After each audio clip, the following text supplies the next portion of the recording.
Hello friends, ओम श्री गणेशाय नमः। जय श्री कृष्णा। आप सभी का स्वागत है आपके अपने YouTube चैनल पर। फ्रेंड्स, आज हम आपको इस वीडियो में बताने जा रहे हैं वैशाख मास महात्म के 16वें अध्याय के बारे में और स्कंद पुराण के अनुसार वैशाख मास महात्म के 9वें अध्याय के बारे में। फ्रेंड्स, वीडियो शुरू करने से पहले आपसे रिक्वेस्ट है, अगर आप हमारे चैनल पर नए हैं और आपने अभी तक चैनल को सब्सक्राइब नहीं किया है तो प्लीज सब्सक्राइब कीजिएगा चैनल को, साथ ही प्रेस कीजिएगा बेल आइकन को, जिससे नए वीडियो से रिलेटेड नोटिफिकेशन आपको तुरंत प्राप्त हो सके। और वीडियो पसंद आने पर वीडियो को लाइक और शेयर जरूर कीजिएगा ताकि सभी भक्तों को इस वीडियो का लाभ प्राप्त हो सके। और कमेंट बॉक्स में जय श्री कृष्णा जरूर लिखिएगा। वैशाख मास महात्म सब प्रकार के विघ्नों का नाश करने वाले तथा सारी सृष्टि का पालन करने वाले श्री गणेश जी, ज्ञान की दाता देवी श्री सरस्वती जी तथा सब पुराणों के कर्ता श्री व्यास जी तथा श्री गुरुदेव जी के चरण कमलों में नमस्कार करके भगवान की श्रद्धा और भक्ति रस में डूबे हुए वैशाख मास महात्म की कथा कहती हूँ। अध्याय आरंभ। भगवान विष्णु के स्वरूप का विवेचन, प्राण की श्रेष्ठता, जीवों के विभिन्न स्वभावों और कर्मों का कारण तथा भगवत धर्म। व्याध ने पूछा, ब्राह्मण, आपने पहले कहा था कि भगवान विष्णु की प्रीति के लिए कल्याणकारी भगवत धर्मों का और उनमें भी वैशाख मास में कर्तव्य रूप से बताए गए नियमों का विशेष रूप से पालन करना चाहिए। वे भगवान विष्णु कैसे हैं, उनका क्या लक्षण है, उनकी सत्ता में क्या प्रमाण है तथा वे सर्वव्यापी भगवान किनके द्वारा जानने योग्य हैं।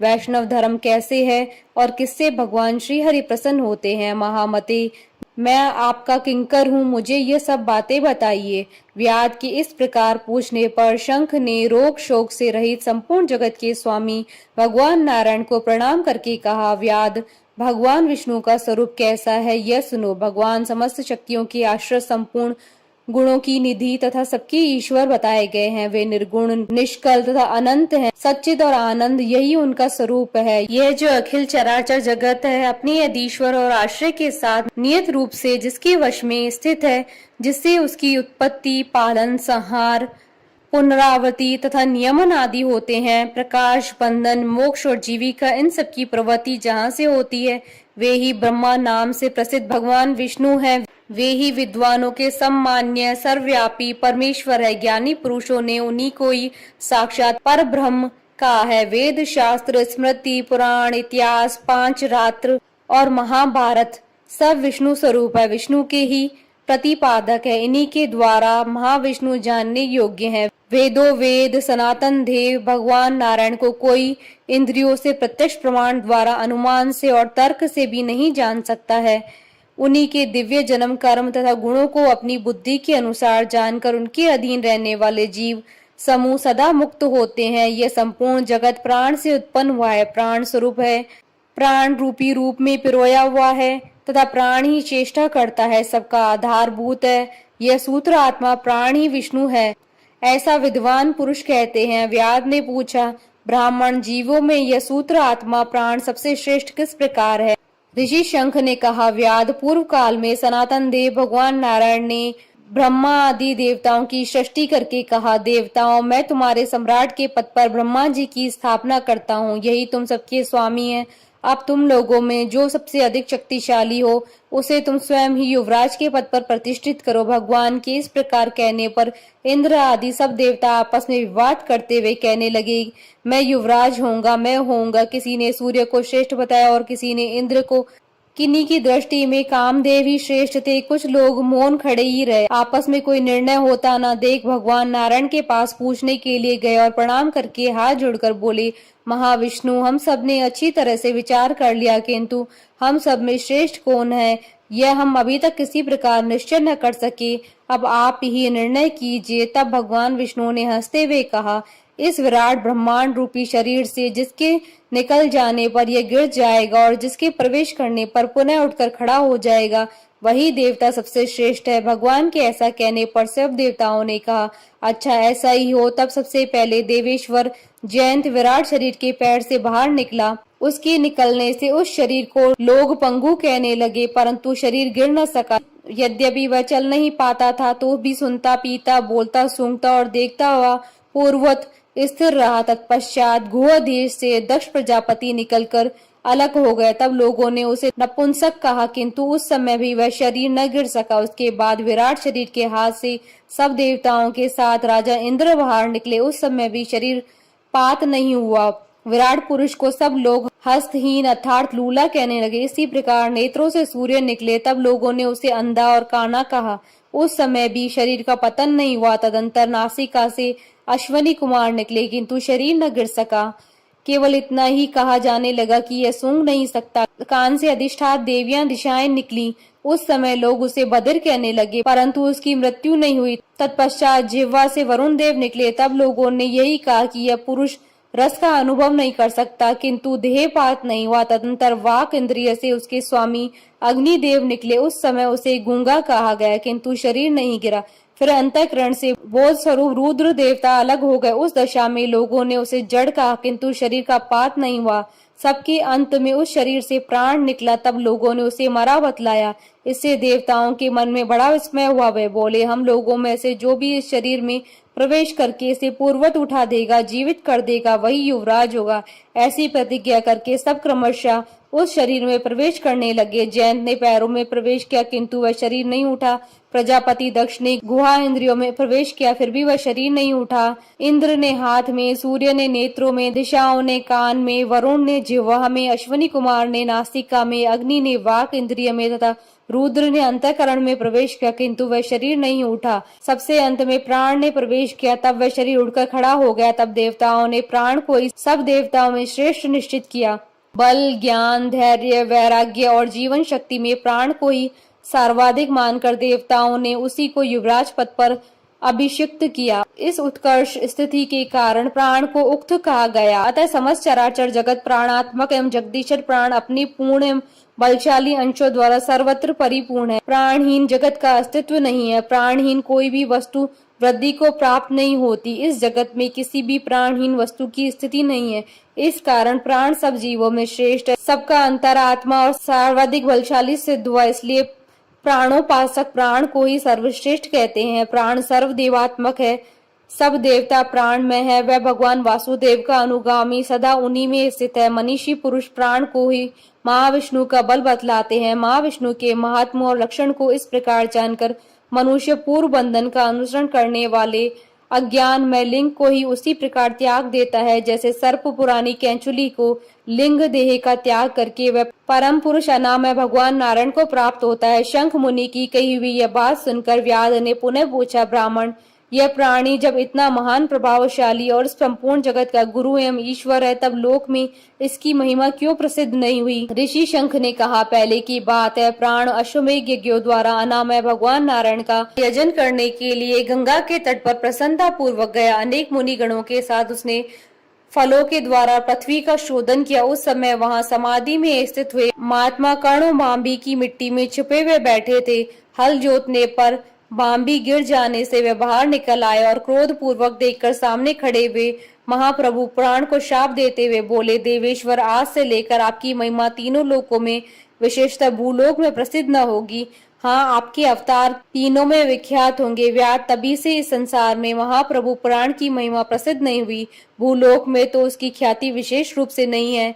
व्याध ने पूछा, महामते, भगवान विष्णु के रचे वे करोड़ों एवं सहस्त्रों सनातन जीव नाना मार्ग पर चलने और भिन्न भिन्न कर्म करने वाले क्यों दिखाई देते हैं? इन सब का एक सा स्वभाव क्यों नहीं है? यह सब विस्तार पूर्वक बतलाइए। ऋषि शंख ने कहा, रजोगुण, तमोगुण और सत्वगुण के भेद से 3 प्रकार के जीव समुदाय होते हैं। उनमें से राजस स्वभाव वाले जीव राजस कर्म, तमोगुणी जीव तामस कर्म तथा सात्विक स्वभाव वाले जीव सात्विक कर्म करते हैं। कभी कभी संसार में इनके गुणों में विषमता भी होती है। उसी से वे ऊंच और नीच कर्म करते हुए तदनुसार फल के भागी होते हैं। कभी सुख, कभी दुख, कभी दोनों को ही यह मनुष्य गुणों की विषमता से प्राप्त करते हैं। प्रकृति में स्थित होने पर जीव इन तीनों गुणों से बनते हैं। गुण और कर्मों के अनुसार उनके कर्मों का भिन्न भिन्न फल होता है। यह जीव फिर गुणों के अनुसार ही प्रकृति को प्राप्त होते हैं। प्रकृति में स्थित हुए प्राकृतिक प्राणी गुण और कर्म से व्याप्त होकर प्राकृतिक गति को प्राप्त होते हैं। तमोगुणी जीव तामसी वृत्ति से ही जीवन निर्वाह करते हैं और सदा महान दुख में डूबे रहते हैं, उनमें दया नहीं होती है, वे बड़े क्रूर होते हैं और लोक में सदा द्वेष से ही उनका जीवन चलता है। राक्षस और पिशाच आदि तमोगुणी जीव हैं जो तामसी गति को प्राप्त होते हैं। राशि लोगों की बुद्धि मिश्रित होती है, वह पुण्य तथा पाप दोनों करते हैं। पुण्य से स्वर्ग को पाते हैं और पाप से यातना भोगते हैं। इसी कारण से मंद भाग्य पुरुष बार बार इस संसार में आते जाते रहते हैं। जो सात्विक स्वभाव के मनुष्य है वह धर्मशील, दयालु, श्रद्धालु, दूसरे के दोष को न देखने वाले तथा सात्विक वृत्ति से जीवन निर्वाह करने वाले होते हैं।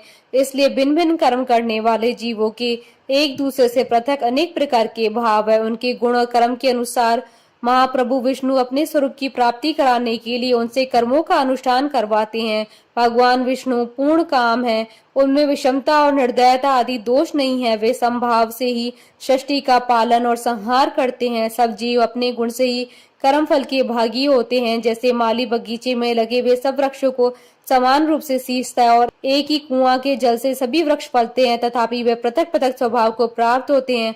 बगीचा लगाने वाले में किसी भी प्रकार विषमता और निर्दयता का दोष नहीं होता है। देवादिदेव भगवान विष्णु का एक निमेष ब्रह्मा जी के एक कल्प के समान माना गया है। ब्रह्मा कल्प के अंत में देवादिदेव शिरोमणि भगवान विष्णु का उन्मेष होता है, अर्थात वे आंख खोलकर देखते हैं तब एक निमेष रहता है, तब तक प्रलय है। निमेष के अंत में भगवान अपने उदर में स्थित संपूर्ण लोगों की सृष्टि करने की इच्छा करते हैं। सृष्टि की इच्छा होने पर भगवान अपने उदर में स्थित हुए अनेक प्रकार के जीव समूहों को देखते हैं। उनकी कुक्षी में रहते हुए भी संपूर्ण जीव उनके ध्यान में स्थित होते हैं, अर्थात कौन जीव कहाँ किस रूप में है इसकी स्मृति भगवान को सदा बनी रहती है। भगवान विष्णु चतुर्वय स्वरूप है। वे उन्मेष काल के प्रथम भाग में ही चतुर्व्य रूप में प्रकट हो व्यूगामी वासुदेव स्वरूप से महात्माओं में से किसी को सायुज्य साधक तत्व ज्ञान, किसी को सारूप्य, किसी को सामीप्य और किसी को सालोक्य प्रदान करते हैं। फिर